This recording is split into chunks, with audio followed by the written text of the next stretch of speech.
Di sudut kota yang jarang dilirik orang, berdiri sebuah bangunan tua bekas sekolah. Tapi malam ini, tempat itu bukan sekadar bangunan kosong.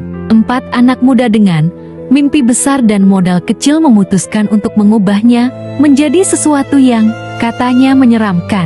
Mereka bukan ahli horor, mereka bukan profesional, mereka hanya sekelompok sahabat yang takut masa depan datang lebih cepat dari kesiapan mereka. Inilah kisah tentang usaha yang nekat, ketakutan yang setengah-setengah, dan persahabatan yang diuji oleh kegagalan.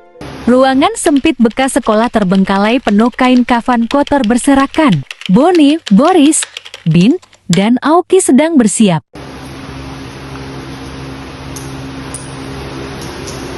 Ais, diam dulu Boris, supaya pocongnya ini estetik dan beringin. Nah, Dari mana? Ini tempat meja atau kain kafan? Bau soto. Udah lah, nggak punya cakap. Hari ini tuh pengunjung kita cuma 3 orang. Kalau kita nggak dapat omset, itu kita makan batu aja. Bang. kenapa? Ini lampu diskon ini udah siap nih. Tapi agak keluarin asap dikit. Kapan, Bang? Ais, aku gak bikin lagi. Kau mau bikin rumah hantu atau rumah pembukaan gak? Lorong gelap, Empok Lela, Santi, dan Bob Arte masuk.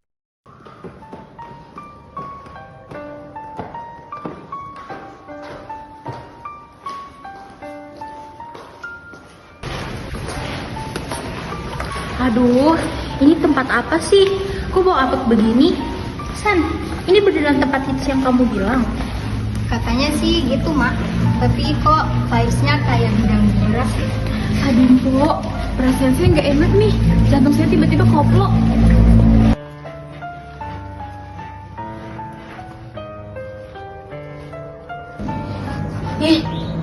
Itu apa ya yang gerak-gerak itu? Iya ya, Mbok. Kok gerak-gerak ya, Mbok?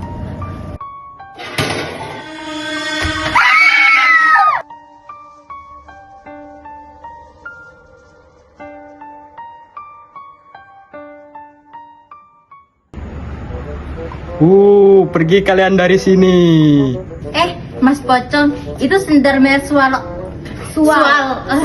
Mpok. Swallow biru ya yang lagi diskon di pasar Mas Somra.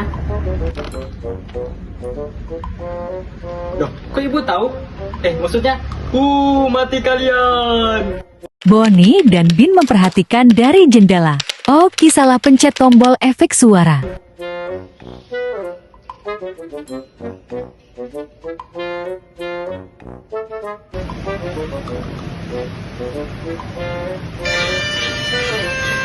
Oke, pencet tombol suara kuntilanak, bukan malah suara bus telolet.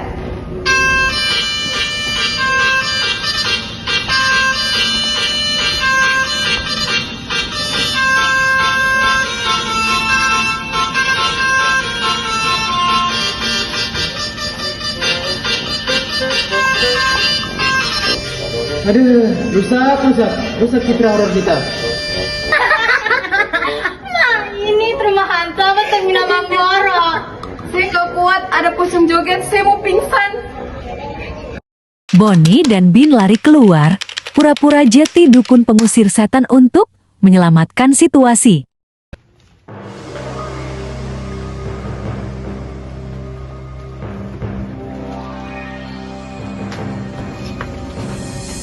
Allahumma laka suntu wa bika amantu wa ala rizqa turdu bi rahmatika ya arhamar rahimin. Tenang ibu-ibu, dia ini Bliss Pro. Dia bisa menyediakan suara bis. Pergi kau setan, jangan ganggu Bu RT yang belum bayar iuran warga ini. Allahu Akbar. Bob Arte terjatuh lemas. Semua panik. Bu, saya cuma loncat dikit, Bu. Ini air. Aduh, ini bisa bangkrut kita. Bangga buat nunggu urusan lagi. Hey, ini hiburan macam apa sampai buat orang tumpang begini? Kamu itu.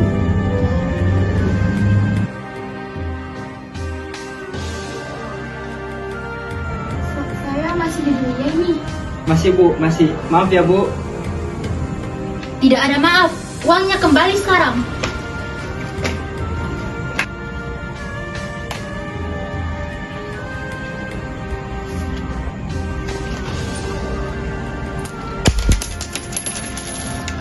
Sudah sedikit banget.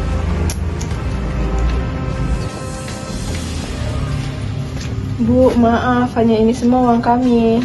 Baik Bu, ini kami kembalikan. Mau sudah mengecewakan ya.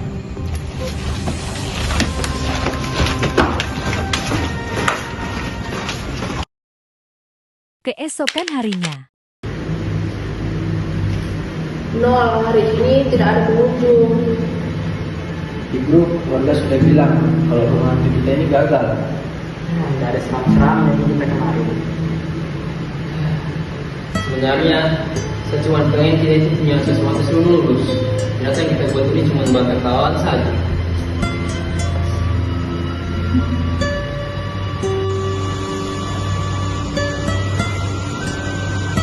Berharap kalau tidak bisa saja malam ini. Iya, kita gagal karena kita belum pernah melakukan. Jujur saja, kita ingin merupakan bersalah. Kalau kita gagal lagi, gagal. Ya, setidaknya kita gagalnya sama-sama.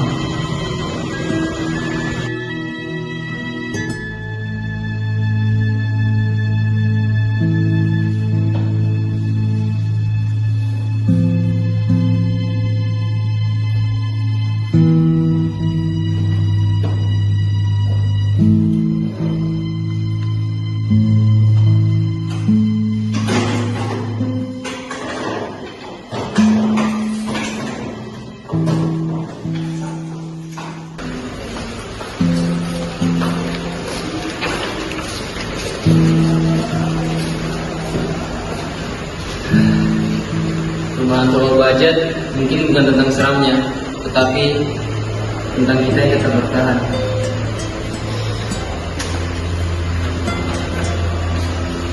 tidak semua mimpi langsung berhasil. Tidak semua rencana berjalan sesuai bayangan. Kadang yang kita bangun dengan penuh semangat justru runtuh dalam satu malam.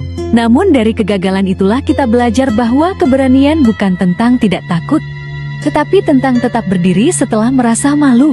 Karena pada akhirnya, bukan soal seberapa besar usaha itu terlihat, melainkan seberapa kuat kita bertahan.